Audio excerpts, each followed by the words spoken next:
Assalamualaikum warahmatullahi wabarakatuh. Perkenalkan, kami dari kelompok 1, program studi Teknologi Rekayasa Perangkat Lunak, kelas B, praktikum 2, ingin mempresentasikan terkait proyek kami di mata kuliah pemrograman berbasis objek, yaitu Hero Battle. Berikut adalah tim kami. Yang pertama ada Nanda Wijaya Putra dengan NIM J0303211030. Lalu ada Salman Alfarisi dengan NIM J0303211005. Dan yang terakhir ada saya, Muhammad Fuad Rahmati Duha dengan NIM J030321111132. Apa itu Hero Battle? Hero Battle merupakan sebuah game yang diciptakan dari semua konsep yang telah kami pelajari pada mata kuliah pemrograman berbasis objek di semester 3 ini. Lalu berikutnya ada class diagram yang akan dijelaskan oleh saudara Salman Alfarisi. Oke, selanjutnya saya akan menjelaskan tentang kelas diagram pada pemrograman kelompok kami. Yang pertama ada interface dari kelompok kami, yaitu kelas control, di mana kelas control ini adalah interface-nya. Dan kelas control ini dibagi menjadi dua bagian, yaitu control player dan control enemy. Di dalam kelas control player ini, dia mewarisi kepada kelas player, seperti pada gambar yang terlihat.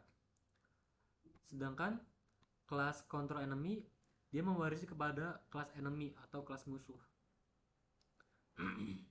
Nah, dari kedua kelas ini, antara kelas player dan enemy ini, mereka saling terhubung di kelas place atau di suatu tempat gitu.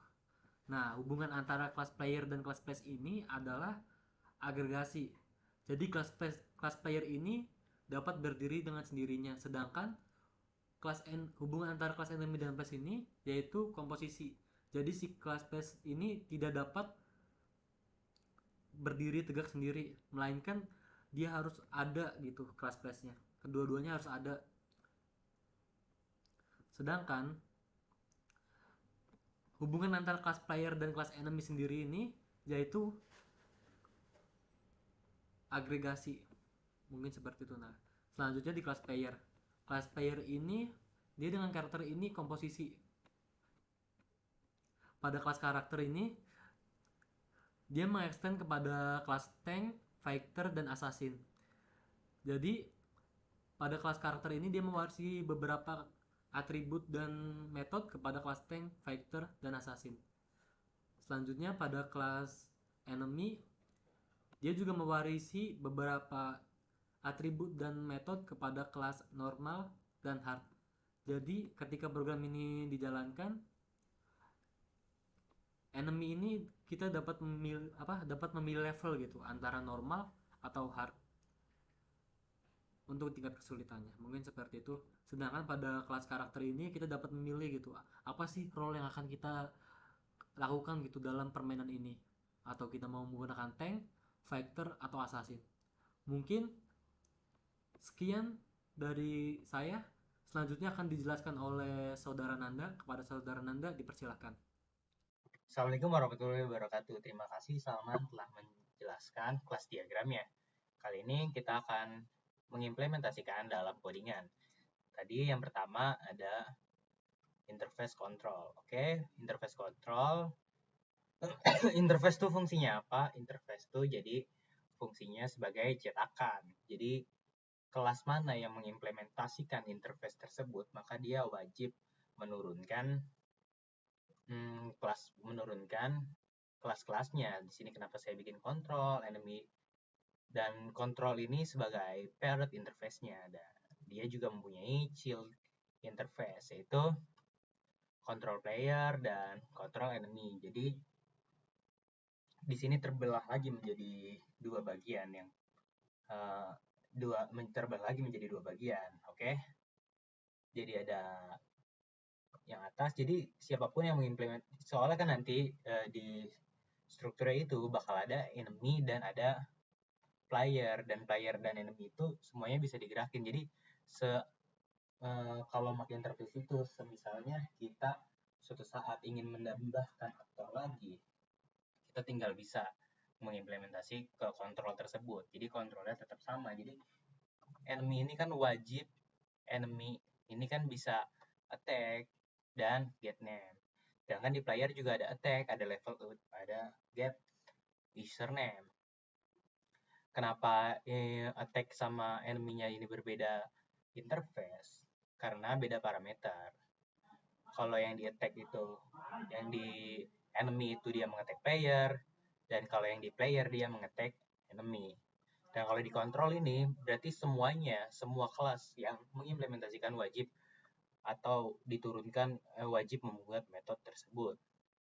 Selanjutnya ada kelas player. Oke. Player ini tuh player implement control. Berarti dia mengimplementasikan interface control. Dia memiliki atribut seperti ini, ada boolean, ada constructor-nya, terus ada getter buat mengambil username, getPlace buat mengambil tempat, terus ada void attack, di sini ada void defense, nah, di sini ada mengoverride cloud move yang ada di interface. Oke, sebenarnya ini kelas public info. Oke, seperti ini saja untuk di kelas interface. Jadi, interface ini mempunyai hubungan lagi kepada karakter. Hubungan di interface tadi seperti yang dijelaskan Salman, yaitu interface dan karakter itu hubungannya yaitu komposisi. Dia membutuhkan. Berarti player ini membutuhkan yang namanya karakter. Jadi dia wajib mempunyai karakter karena pas di instance pertama kali atau dijalankan pertama kali player ini, coba saya buka di tab sebelah kanan, pas dijalankan pertama kali player ini player ini mengisikan karakter yang bertipe karakter. Oke, mohon maaf mungkin sebelumnya ini terlalu kecil ya tulisan saya, nanti takutnya nggak kelihatan. Oke, nah mungkin segini cukup. Nah, jadi yang pada di kelas player tadi, dia waktu kelasnya dijalankan, dia wajib mengisi karakter. Jadi karakter ini bersifat wajib untuk membentuk sebuah kelas player. Nah, di karakter ini, karakter ini dia sebagai abstract class. Abstract class itu jadi sebagai kelas cetakannya, dia nggak bisa dibuat, tapi dia mempunyai subclass-nya. Oke, dia ada normal, get attack, get set darah, get level. Mungkin sebenarnya bisa lagi dibuat interface karakter, tapi karena saya masih membutuhkan metode yang ada isinya. Oke, karena saya masih membutuhkan ini, dan ini tuh dijadiin abstract class. Apa aja turunannya seperti yang dijelaskan tadi. Di karakter itu dia mempunyai subclass assassin, extend karakter, ada lagi subclass tank, extend karakter juga, dan ada subclass fighter. Mana fighter? Nah, subclass fighter. Nah, di sini tuh kita membuat yang namanya level up-nya itu berbeda. Jadi ini termasuk method override. Kenapa method override? Karena yang di sini di kelas fighter mempunyai level up dengan isinya segini, dan di mana lagi tadi, dan di fighter enemy player di karakter. Nah, dia di sininya terjadi abstract class. Jadi kalau abstract itu wajib diturunin, sedangkan kalau yang ada bodinya itu, berarti kalau yang ada bodinya seperti ini, dia bisa dipakai di kelas subclassnya. Oke, selanjutnya Jadi karakter ini wajib bahkan dibuat ketika kita membuat player. Selanjutnya ada kelas yang penting juga yaitu enemy.java. Enemy ini mengimplement dari control.enemy. Jadi dia mengambil seluruh kelas yang ada di control dan seluruh method maksudnya yang ada di control enemy juga. Oke, yang di enemy ini terdapat. Nah, kalau enemy ini beda dengan yang karakter tadi. Kalau karakter itu tidak bisa dibentuk, alias di abstrak kelasnya. Nah, kalau ini enggak. Ini super kelasnya kita enggak buat abstrak. Untuk menerapkan prinsip namanya inheritance atau kelas turunan. Oke, terlihat di sini. Nah, di interface ini, di enemy ini, kita terdapat default class, defaultnya. Dan dia bisa membuat dirinya sendiri, move pledge, get name, get pledge. Nah, move pledge ini maksudnya nanti buat pindah-pindahan lagi. Nanti itu buat berhubungan antar kelas dengan kelas selanjutnya. Get attack kepada player. Nah, terus di get attack ini terjadi juga hubungan agregasi, yaitu hubungan antara enemy dan player. Jadi, enemy ini bisa menyerang player, dan defense void info. Nah, ini di void info juga pasti turun. Mungkin yang bedanya sama kelas turunannya. Mana coba assassin di Java? Oke, yang beda antara kelas turunannya bukan assassin dong, tapi hard nih. Jadi dia ada hard dan ada normal. Kalau yang enemy kita buat dia kelas terendahnya. Nah, kalau yang di hard ini terlihatlah. Jadi dia interface sendiri. Nah, cloud move-nya kenapa dibuat di subclassnya kelas move ini, karena nanti di sini kelas enemy-nya beda, namanya bakal berbeda. Oke, selanjutnya di get enemy level, biar kita return-nya string hard di setiap kelas ini beda. Itu namanya konsep override. Terus ada lagi di yang gak kalah penting itu juga di class pledge. Kita buat ini misalnya tempat. Oke, di class pledge ini lumayan rumit tadi soalnya ada juga player on, player move, player yang masuk. Jadi di sini bisa misalnya kelas, misalnya mau objeknya pledge 1, terusnya tempatnya di mana, isinya ada string player, dia buat nampung daftar player, nampung daftar enemy. Jadi yang ditampung itu sebuah objeknya. Kayak lihat di sini move in, player in, move out. Nah, di sini juga terjadi kasus yang namanya overloading. Overloading karena move in ada dua nih sama kelas tapi beda isi parameter, ini untuk player dan ini untuk enemy, dan isinya juga beda, bodinya berbeda. Oke, selanjutnya get info sama aja, bakal mengulang kembali. Oke, kayak rasa hampir semua kelas sudah dijelaskan. Langsung aja kita praktekkan di kelas main-nya. Oke, di sini saya udah mencoba. Oke, kita hapus dulu ya. Oke, di sini kita mencoba pledge 1, pledge 2, pledge 3.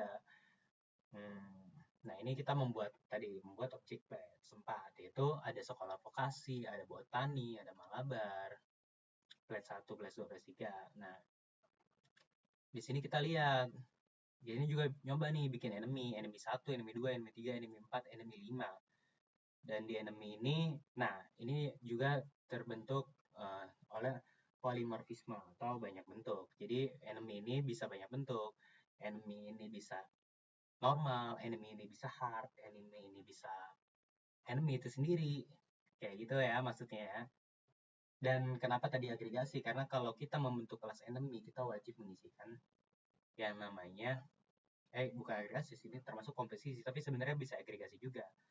Wajib membentukkan yang namanya kelas itu sendiri. Selanjutnya di player 1 bernama Nanda. Nah, player dan karakter ini tadi terbentuk juga agregasi Nanda. Sebenarnya ini karakter, tapi ini juga parameter. Maksudnya ini tipenya karakter. Tapi sebenarnya bisa assassin, bisa tank, bisa fighter. Oke, ini kita ubah aja misalnya fighter.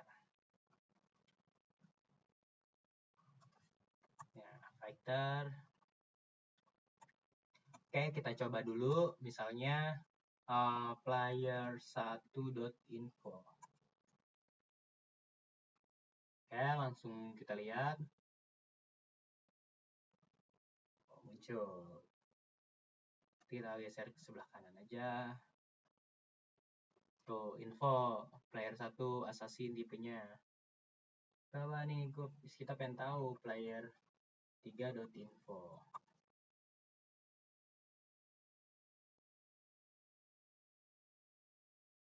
Oke. Player 3.info.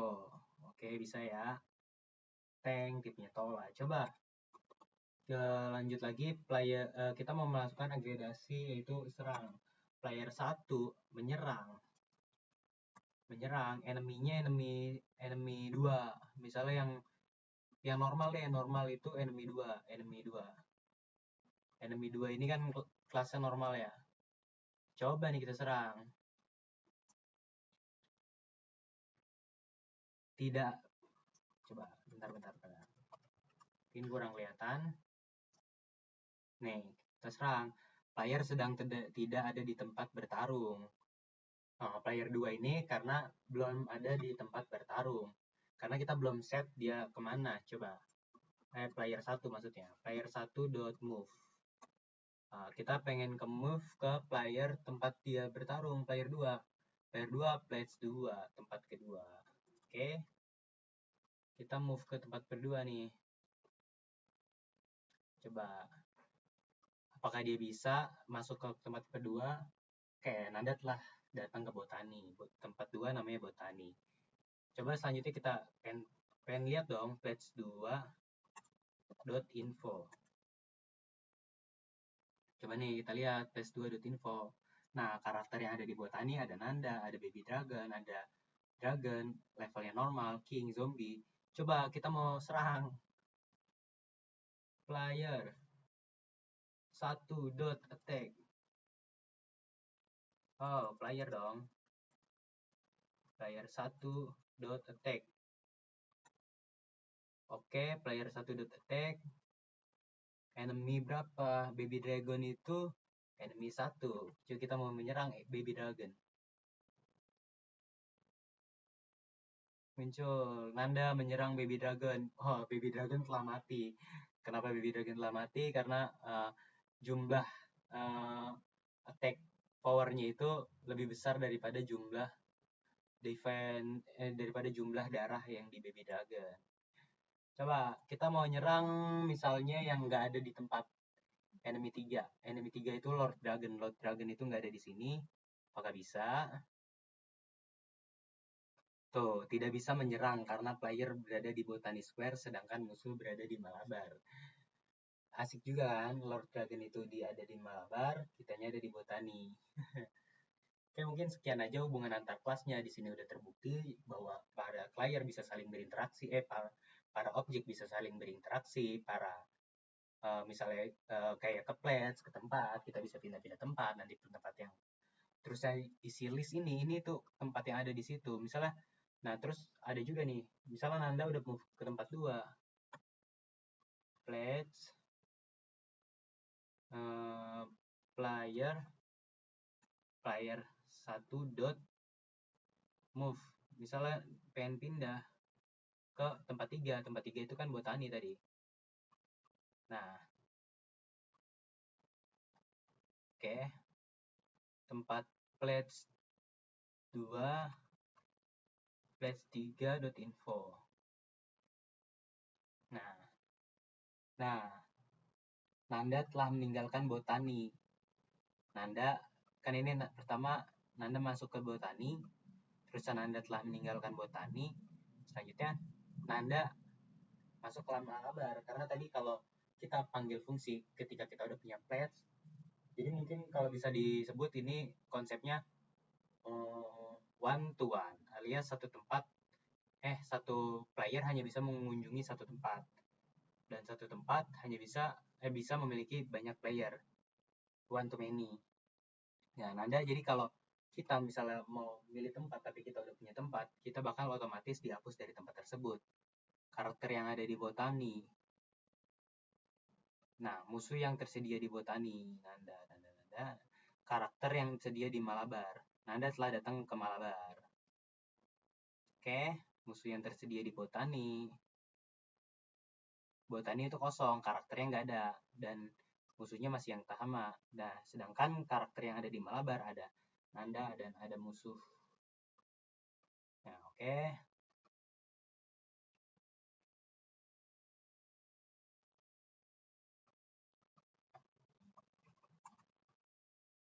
Nah, coba ya.